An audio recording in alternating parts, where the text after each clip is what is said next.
ہمارے گاؤں میں کنواری لڑکیوں کو شادی سے پہلے پاک بی بی کے کمرے میں بھیجا جاتا تھا۔ میں ان رسموں کو نہیں مانتی تھی، اسی لیے جانے سے انکار کر دیا، لیکن شادی کی رات ہی شوہر نے مجھ پر بدکاری کا الزام لگا کر طلاق دے دی۔ میرے گھر والوں نے بھی قبول نہیں کیا، کہنے لگے تم نے پاک بی بی کی توہین کی ہے، اور مجھے گھر سے نکال دیا۔ میں جنگل میں اسی پاک بی بی کے کمرے میں چلی گئی، لیکن جیسے ہی رات ہوئی میرے کمرے میں 4 مرد داخل ہوئے اور میرے ساتھ۔ میرا نام فاطمہ تھا۔ مجھے شروع سے ہی اپنے گاؤں کا فرسودہ ماحول پسند نہیں تھا۔ ہمارے گاؤں کے لوگوں کا کہنا تھا کہ اس جنگل میں صدیوں پرانا ایک کمرہ بنا ہوا ہے جہاں کوئی پاک بی بی رہتی تھی، اسی لیے جو لڑکی شادی سے پہلے اس کمرے میں رات گزار لے تو وہ اگر پاک ہے تو زندہ کمرے سے نکل جائے گی، ورنہ مر جائے گی۔ ہمارے گاؤں کے مردوں کا اس بات پر کچھ زیادہ ہی یقین تھا۔ آج کل میری شادی کا شور پورے گاؤں میں مچا ہوا تھا۔ ہر لڑکی کی طرح میں اپنے سسرال میں دل میں ڈھیروں ارمان لیے پہنچی تھی۔ میں شرمائی سی اپنی نند کے ہمراہ اپنے کمرے میں چلی گئی۔ میری نند مجھے کمرے میں بٹھا کر واپس چلی گئی۔ میرا کمرہ گلابوں کے پھولوں سے مہک رہا تھا۔ میرے دل کی بے ترتیب سی دھڑکنیں اپنے شوہر کی آمد کے انتظار میں تھیں۔ آنکھوں میں سجے خواب میرے چہرے پر مسکان سجائے ہوئے تھے۔ شادی کی رات ایک لڑکی کے لیے کس قدر حسین خواب لے کر آتی ہے یہ سیج پر بیٹھی دلہن ہی جانتی ہے۔ میری سہیلیوں کے معنی خیز جملے مجھے یاد آتے تو مجھے شرم سی آتی۔ میں کچھ نروس بھی ہو رہی تھی۔ پہلی بار ارحم کو میں روبرو دیکھنے والی تھی، ورنہ اب تک تو میں نے ان کی تصویر کو دیکھ کر ہی باتیں کی تھی، لیکن اب یہ سوچ رہی تھی کہ وہ مجھ سے کیا باتیں کریں گے۔ شاید میری تعریف کریں گے، یا شاید وہ بھی ان بےتابیوں کا ذکر کریں گے کہ شادی سے چند دن پہلے میری نیندوں کی طرح ان کی نیندیں بھی اڑ چکی ہوں گی۔ میں دیکھنے میں حسین تھی، اور اس وقت دلناپے کا روپ بھی مجھ پر بہت چڑھا تھا۔ سب نے میری تعریف کی تھی، لیکن میرے کان تو اپنے شوہر کی تعریف سننے کے لیے بے قرار تھے۔ ایک بزرگ خاتون کی بات میرے کانوں میں گونجی تھی، جو مجھے دلہن بنا دیکھ کر کہہ رہی تھی، دلہن وہی جو پیا من بھائے، تمہارا شوہر تو تمہارا دیوانہ ہو جائے گا۔ میرا رشتہ پکا ہونے پر جب شادی کی تاریخ رکھی گئی تھی تو میری نند نے مجھے بتایا تھا کہ ارحم نے میری تصویر دیکھی تھی تو کہنے لگا مجھے لڑکی پسند ہے، بس منگنی کے بجائے شادی کی تاریخ پکی کر لیں۔ میں اس وقت یہ سن کر ہی شرم سے گلنار سی ہو گئی تھی کہ ارحم کو میں اس قدر پسند ہوں۔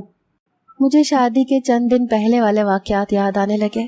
میری شادی کے دن جیسے جیسے قریب آ رہے تھے میرے دل کی دھڑکنیں بڑھتی جا رہی تھیں۔ میرا منگیتر شہر سے آنے والا تھا اور مجھے بھی شادی کے بعد شہر ہی لے جانے کا ارادہ رکھتا تھا۔ میں بہت خوش تھی۔ وہ پڑھا لکھا تھا، اچھی نوکری کرتا تھا۔ میرا دل تو اسی دن ہواؤں میں اڑنے لگا تھا جب میں نے یہ سنا تھا کہ ارحم مجھے شادی کے فوراً بعد شہر لے جائے گا۔ میں تو اسی دن سے شہر کے خواب دیکھنے بھی شروع کر دیے تھے، کیونکہ مجھے اپنے گاؤں کے ریت رواج شروع سے ہی پسند نہیں تھے۔ ہمارے گاؤں میں 10ویں تک کا ہی اسکول تھا، کیونکہ تعلیم زیادہ عام نہ تھی، لیکن پھر بھی میں نے سب کی مخالفت کے باوجود 10 جماعتیں پڑھی تھیں۔ میں اس لیے بھی خوش تھی کہ مجھے اس گاؤں کے فرسودہ ماحول سے چھٹکارا مل جائے گا۔ شادی سے 2 دن پہلے اماں مجھ سے کہنے لگی کہ چلو رواج کے مطابق پاک بی بی کے کمرے میں چلنا ہے، وہاں تمہاری پاک دامنی کا علم ہو جائے گا، اور مجھے ایک رات اسی پاک بی بی کے کمرے میں گزارنی تھی۔ گاؤں والوں کے مطابق یہ خوش قسمتی کی علامت سمجھا جاتا تھا۔ لوگ کہتے تھے کہ پہلے اس کمرے میں ایک پاک بی بی رہتی تھی، وہ بہت عبادت گزار تھیں، اس کی برکت سے وہ کمرہ بھی پاک ہے، اسی لیے جو لڑکی اس پاک کمرے میں رہے گی اس لڑکی کی شادی شدہ زندگی اچھی گزرے گی۔ لیکن مجھے اپنے گاؤں کے ہر رواج سے اختلاف تھا۔ بھلا ایک کمرہ کیسے کسی لڑکی کے پاک باز ہونے کا ثبوت دے سکتا ہے، اور اندھیری رات میں سنسان سی جگہ پر بنا وہ کمرہ جہاں وہ لڑکی اکیلی رہے، پتہ نہیں لوگوں کی عقل ایسی رسموں کو کیسے مان لیتی تھی۔ پھر میرا شوہر گاؤں والوں کی طرح ان پڑھ جاہل تو تھا نہیں جو ایسی فرسودہ رسموں کو مانتا۔ میں اسی لیے مطمئن تھی۔ میں نے اماں سے کہہ دیا کہ مجھے ایسی کوئی رسم منظور نہیں ہے، نہ ہی کوئی نجومی کسی کی پاک بازی کا ثبوت دے سکتا ہے، نہ ہی مجھے اکیلے کمرے میں رہنا ہے۔ اماں نے مجھے سمجھانے کی کوشش کی تھی، لیکن میں نے صاف انکار کیا تھا۔ میری یہ بات سارے گاؤں میں پھیل سی گئی تھی۔ میرا ہونے والا شوہر ابھی بھی شہر میں تھا۔ اس نے بس شادی کے دن سویرے ہی گاؤں پہنچنا تھا اور شادی کے 2 روز بعد ہی وہ مجھے بھی شہر لے جانے والا تھا۔ میرے اختلاف پر میری ساس نے بھی مجھے کہا کہ ضد مت کرو، سب لڑکیاں شادی سے پہلے یوں ہی پاک سمجھی جاتی ہیں، اور اگر تم نے انکار کیا تو تمہاری بدقسمتی شروع ہو جائے گی۔ لیکن میں نے کسی کی بات کو نہیں مانا۔ میں تو چاہتی تھی کہ اس رسم کو توڑ دوں، لیکن یہ نہیں معلوم تھا کہ میری ذرا سی اچھی کوشش کی مجھے یوں سزا ملے گی کہ دیکھنے والوں کے لیے میں ایک عبرت کا نشان بن جاؤں گی۔ میں نے اس رسم پر عمل نہیں کیا۔ کچھ مجھے یہ بھی تسلی تھی کہ میرا ہونے والا ہمسفر پڑھا لکھا ہے، ایسی رسموں کے خلاف میرا ہم قدم ضرور بنے گا، اسی لیے مجھے کسی کی پرواہ نہیں تھی۔ میری بارات شام میں آئی تھی۔ مجھے دلہن کے روپ میں دیکھ کر سب نے مجھ سے کہا تھا کہ فاطمہ اپنی نظر اتروا لینا، بہت پیاری لگ رہی ہو۔ نکاح کے بعد کھانا کھاتے ہی رخصتی کا شور شروع ہوا تھا۔ میں گھونگھٹ میں اپنے شوہر کے ہمراہ اپنے گھر سے رخصت ہوئی تھی۔ میں نے ارحم کی بس تصویر ہی دیکھی تھی، اور تصویر دیکھتے ہی میں اس کی دیوانی سی ہو گئی تھی۔ پینٹ شرٹ پہنے وہ بالکل شہری بابو لگتا تھا۔ رخصتی کے وقت مجھے ٹانگے پر بٹھانے کے لیے اسی نے میرا ہاتھ تھاما تھا، میری بیٹھنے میں مدد کی تھی۔ میرا سسرال زیادہ دور نہ تھا، اسی لیے ٹانگے پر ہی رخصتی کروائی گئی تھی۔ میرے برابر میں میری ساس اور نند بیٹھ گئی تھی، اور اب میں ارحم کے کمرے میں بیٹھی ہوئی تھی۔ میں خوش تھی کیونکہ شوہر میرا من پسند تھا۔ میرے کمرے کا دروازہ کھلا تو میں سنبھل کر بیٹھ گئی۔ میرا دوپٹہ تھا تو باریک لیکن گوٹے کے کام سے بھرا پڑا تھا، اسی لیے مجھے ارحم کے بس پاؤں ہی نظر آ رہے تھے جو خصے میں مقید تھے۔ سب سے پہلے انہوں نے اپنے خصے ہی اتارے تھے، اس کے بعد شیروانی اتار کر سامنے کرسی پر رکھی۔ اس وقت میرے دل کی دھڑکنوں کا بڑھنا فطری سی بات تھی۔ وہ میرے سامنے آ کر بیٹھ گئے۔ مجھے لگا کہ اب وہ گھونگھٹ اٹھائیں گے، مجھ سے اپنی محبت بھری نظروں سے خیراں کریں گے، پھر میرا ہاتھ تھامیں گے، لیکن ایسا کچھ بھی نہیں ہوا، بلکہ جو ہوا تھا وہ تو میرے گمان میں بھی نہ تھا۔ مجھ سے کہنے لگے، میں نے سنا ہے تم پاک بی بی کے کمرے میں رہنے سے انکار کیا ہے۔ نہ صرف اس پاک کمرے کی فضیلت کو ماننے سے انکار کیا ہے، بلکہ ان سب باتوں کو غلط اور فرسودہ کہا ہے۔ مجھے اس وقت دلہن بنے بیٹھے اپنے شوہر سے ہر قسم کی محبت بھری بات کی امید تھی، سوائے اس بات کے جو وہ مجھ سے کہہ رہے تھے۔ ان کا لہجہ اس وقت اس موقع کی مناسبت سے بالکل آری اور سپاٹ سا تھا۔ میں نے کہا کہ مجھے ان جھوٹی باتوں پر بھروسہ نہیں ہے، آپ تو خود پڑھے لکھے ہیں، آپ خود یہ بات مجھ سے زیادہ بہتر جانتے ہیں کہ یہ ایک جاہلانہ رسم ہے۔ میری بات پر وہ ہنسنے لگے۔ مجھے ان کی بے محل ہنسی پر حیرت سی ہوئی تھی۔ کہنے لگے، باتوں سے کھیلنا خوب آتا ہے تمہیں، لیکن میں بے وقوف ہرگز نہیں ہوں۔ تم نے یہ سب تماشا اپنا کوئی گناہ چھپانے کے لیے کیا ہے۔ اگر یہ بات جھوٹی بھی تھی تب بھی تم با کردار تھی تو کمرے میں رہنے سے انکار کیوں کیا؟ میری بات کا کس قدر غلط مطلب ارحم نے لیا تھا۔ میں نے کہا کہ میں نے تو ایک غلط رسم توڑنے کی ابتدا کی تھی، باخدا میں با کردار ہوں، آپ کیسے مجھ پر شک کر سکتے ہیں؟ جس قسم کا موضوع ہمارے درمیان شروع ہو چکا تھا میں نے اپنا گھونگھٹ خود ہی اوپر کر دیا تھا۔ وہ کہنے لگے، اگر تمہارے دل میں چور نہیں تھا تو تمہیں اعتراض نہیں ہونا چاہیے تھا۔ میں کیسے ایک ایسی لڑکی کے ساتھ زندگی کی ابتدا کر سکتا ہوں جو سارے گاؤں والوں کے سامنے ڈنکے کی چوٹ پر پاک کمرے میں رہنے سے انکار کر کے سب کو شک میں مبتلا کر گئی ہو۔ میں تو ارحم کی باتیں سن کر حیران پریشان سی ہو گئی۔ میں تو سوچ رہی تھی کہ وہ میرے اس قدم سے خوش ہوں گے، میری اس کوشش کو سراہیں گے، لیکن وہ تو مجھ پر ہی شک کر رہے تھے۔ میں اپنی شادی شدہ زندگی کو شروع ہونے سے پہلے ہی خراب نہیں کر سکتی تھی، اسی لیے میں نے ارحم سے کہا کہ ٹھیک ہے، آپ مجھے صبح ہی اس کمرے میں لے جائیں، میں ایک رات وہاں گزار لیتی ہوں تاکہ آپ کو یقین آ جائے۔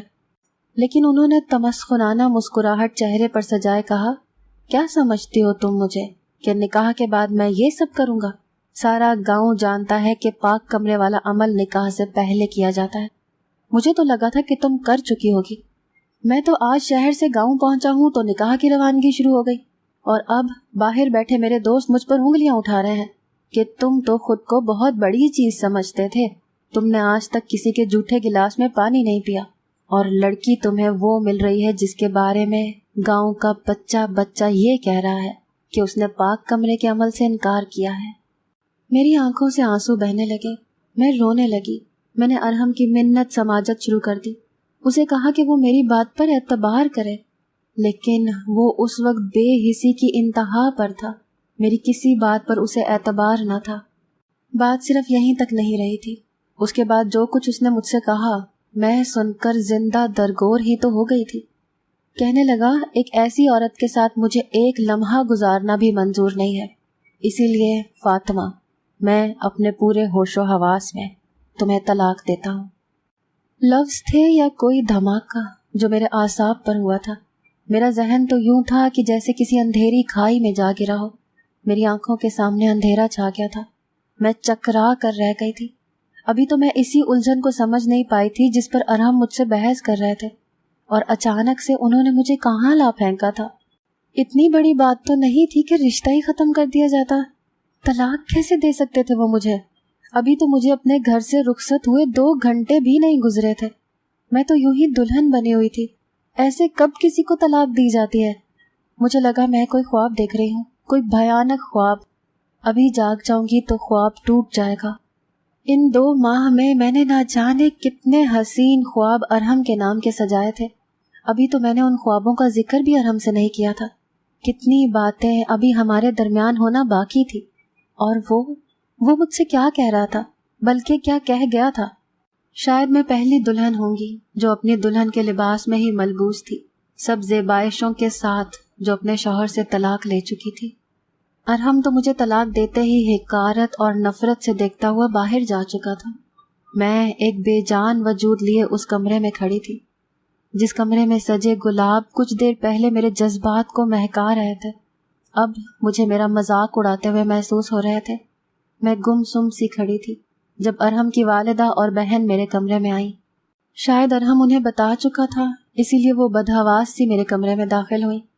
مجھ سے پوچھنے لگیں کہ کیا ہوا ہے میرے اور ارحم کے درمیان۔ میں کیا بتاتی کہ ہمارے درمیان تو اب کچھ رہا ہی نہیں ہے۔ مجھے اس غلطی کی سزا دی گئی تھی جو میں نے انجانے میں کرتی تھی۔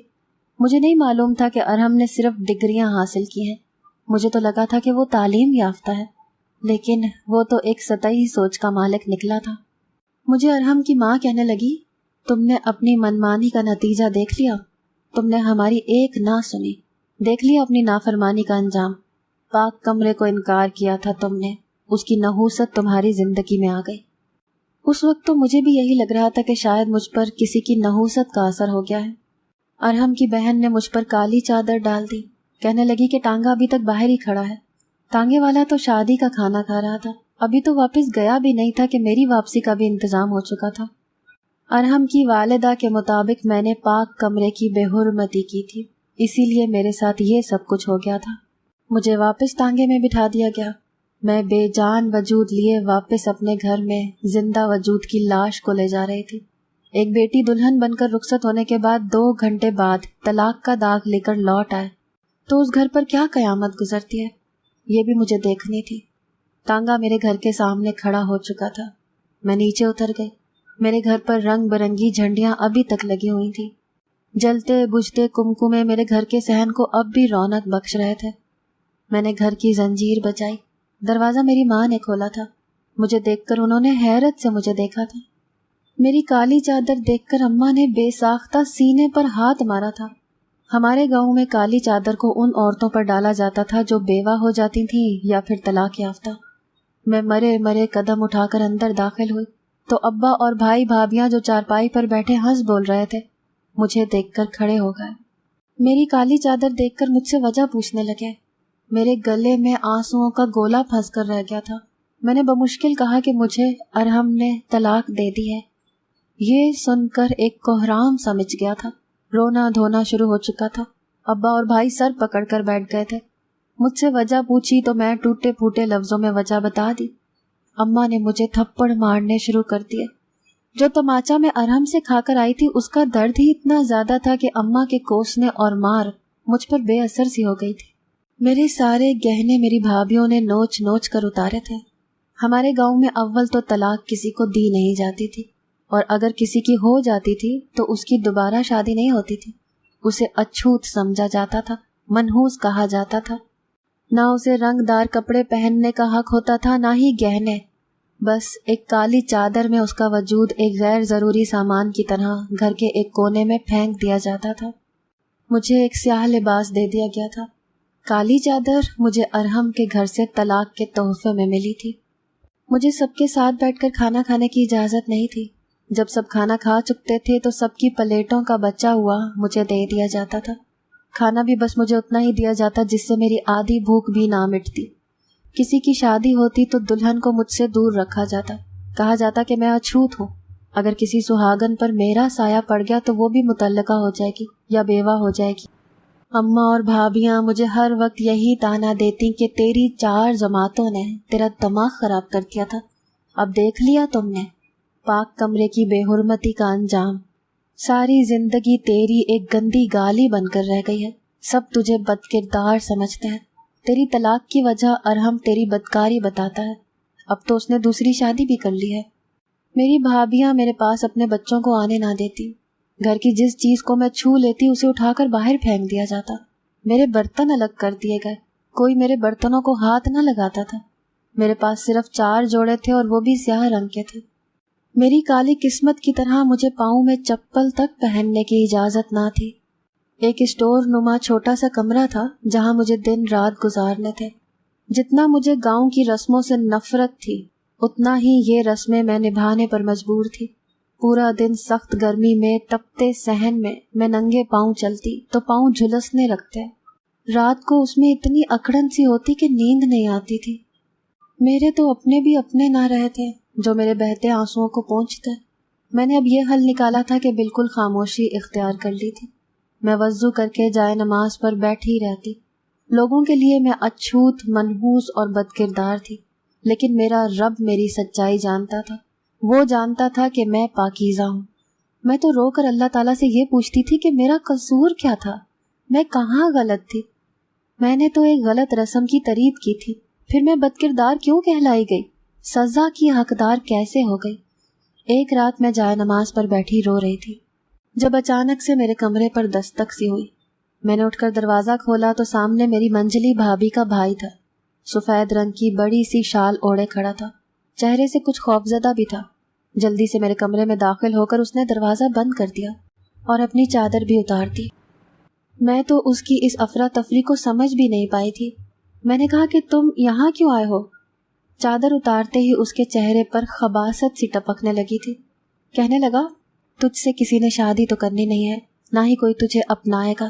جب تو نے ایک بار بدکاری کر ہی لی ہے تو کیا حرج ہے، تھوڑا سا وقت مجھے بھی دے دو۔ اس کے ارادے جان کر میرا خون کھولنے لگا۔ میں اس وقت وضو میں تھی۔ دروازے کے سامنے وہ شیطان صفت انسان کسی بھوکے بھیڑیے کی طرح ایستادہ کیے ہوئے تھا۔ میں جائے نماز پر کھڑی ہو گئی اور نیت باندھ لی۔ میں نفل پڑھنے لگی۔ مجھے اس وقت صرف اپنا رب ہی اپنا محافظ نظر آ رہا تھا۔ وہ شخص میرے قریب نہیں آ پایا۔ میں نے قرآن پاک کی بہت سی بڑی صورتیں زبانی یاد کر رکھی تھی۔ میں نے ان کی تلاوت شروع کر دی۔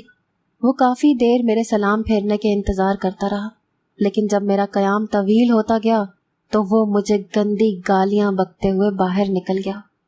میری عزت بچ گئی تھی، لیکن میں جانتی تھی جب یہ بات میں صبح سب کو بتاؤں گی تو کوئی بھی میری بات کا اعتبار نہیں کرے گا، اسی لیے میں خاموش رہی۔ لیکن مجھے یہ بھی ڈر تھا کہ یہ شخص رات کو پھر سے آ سکتا ہے، اسی لیے گہرا اندھیرا ہوتے ہی جب سب سو گئے تو میں وہی کالی چادر لیے اپنے کپڑے اٹھائے گھر سے باہر نکل گئی۔ میری مثال بد سے بدنام برا والی تھی۔ میں بد نہیں تھی لیکن بدنام ہو چکی تھی، اسی لیے بھاگ کر بھی بد کردار ہی کہلاتی۔ میں رات کے اندھیرے میں جنگل کی طرف نکل گئی۔ 1 گھنٹے کی مسافت کے بعد میں اسی کنویں پر پہنچ گئی جس کی وجہ سے میں بدنام ہوئی تھی۔ میں نے اپنی چادر اتار کر اس جنگل میں پھینک دی اور خود اس کمرے کے پاس چلی گئی جس کمرے کی وجہ سے آج میں بد کردار تھی۔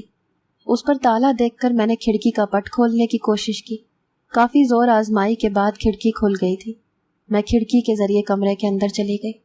کمرہ کافی کشادہ تھا، وہاں پر ایک چارپائی رکھی ہوئی تھی۔ میں نے کمرے کی صفائی کی اور وہیں رہنے لگی۔ جنگل قریب ہی تھا، وہاں سے پھل توڑ کر میں اپنا پیٹ بھر لیتی تھی۔ باقی کا وقت میرا اللہ کی عبادت میں گزرنے لگا تھا۔ میں نے باہر آنے جانے کے لیے کھڑکی کا راستہ ہی اپنایا تھا۔ پھر ایک بار مجھے کمرے کے باہر جنگل کے پاس شور سا سنائی دیا۔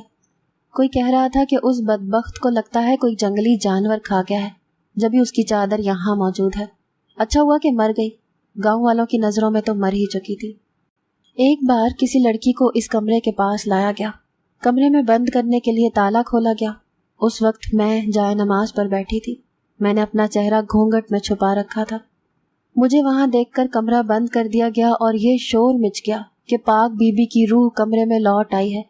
سب لوگ مجھے بہت ماننے لگے. میرے کمرے میں کوئی نہیں آتا تھا. بس کھڑکی پر کھڑے اپنی مرادیں بتاتے اور تحفے میں کھانے پینے اور پہننے کی چیزیں رکھ جاتے. انہیں لگتا تھا کہ میں کوئی روح ہوں یا کوئی ہوائی مخلوق ہوں، اسی لیے چیزیں رکھنے سے میں ان کی مرادیں پوری کر دوں گی. مجھے کھانے کو اچھا مل جاتا تھا، پہننے کو اچھا لباس بھی. زمیندار جنہوں نے اس کہانی کو عام کیا تھا وہاں سچ مچ ایک وجود کو دیکھ کر ڈر گئے تھے. لوگوں کو بھی اللہ نے ان کے یقین پر چھوڑ دیا تھا. اللہ تعالیٰ کے فرمان کا مفہوم ہے کہ میں اپنے بندے سے ویسے ہی ملتا ہوں جیسا وہ مجھ پر گمان کرتا ہے. لوگوں کی منتیں مرادیں یہاں سے پوری ہونے لگیں تو ان کا عقیدہ بھی مجھ پر پکا ہونے لگا. اب میں کاغذ پر کوئی وظیفہ لکھ کر رکھ دیتی تھی، لوگ وہ پڑھنے لگتے تھے. کبھی یہ لکھ دیتی تھی کہ نماز کی پابندی کرو، لوگ اس پر بھی قائم ہو گئے. ایک بار میں نے یہ لکھ دیا کہ لڑکیوں کو اس کمرے سے دور رکھو، اس سے ان کی پاک دامنی ثابت نہیں ہوتی. اگر کسی لڑکی کو یہاں اس مقصد کے لیے لایا گیا تو اس کا شوہر مر جائے گا. لوگ یہ سن کر ڈر گئے. اسی طرح گاؤں میں موجود ہر فرسودہ رسم سے میں منع کر دیتی تھی. لوگ میری بات ماننے لگے تھے. بہت ساری جہالتیں میں پرچی پر لکھ لکھ کر ختم کر چکی تھی. لوگ ان باتوں سے ڈرنے لگے تھے. ایک بار ایک شخص میرے پاس آیا، کہنے لگا میں کوڑھی ہوں، بہت علاج کروائے ہیں لیکن مجھے افاقہ نہیں ہو رہا. بہت علاج کروائے ہیں لیکن مجھے افاقہ نہیں ہو رہا. مجھے دیکھ کر لوگ مجھ سے دور بھاگتے ہیں، گھن کھاتے ہیں. میری بیوی بھی مجھے چھوڑ کر چلی گئی ہے. اس شخص کی آواز میں کیسے بھول سکتی تھی؟ وہ ارحم تھا جس نے مجھ پر الزام لگایا تھا، جو مجھ سے یہ کہتا تھا کہ اس نے تو کبھی کسی کا جھوٹا پانی نہیں پیا، تو بیوی کیسے بدکردار اپنا سکتا ہے. آج جس مرض میں وہ مبتلا ہو گیا تھا لوگ اس سے گھن کھانے لگے تھے. اس کی نیک بیوی بھی اسے چھوڑ گئی تھی. مجھے اچھوت بنانے والا آج خود اچھوت بن چکا تھا. مجھے اپنے رب کی مصلحت اب سمجھ آئی تھی. میں نے اسے لکھ کر دے دیا کہ اللہ بڑا کارساز ہے، ظلم کا بدلہ دنیا میں ہی شروع کر دیتا ہے. تم نے جو ظلم کیا تمہیں بدلہ بھی مل گیا. میرا رکا پڑھ کر وہ پھوٹ پھوٹ کر رونے لگا. کہنے لگا مجھے بینا کی بد دعا لگ گئی. کاش کہ وہ زندہ ہوتی تو میں اس سے معافی مانگ لیتا.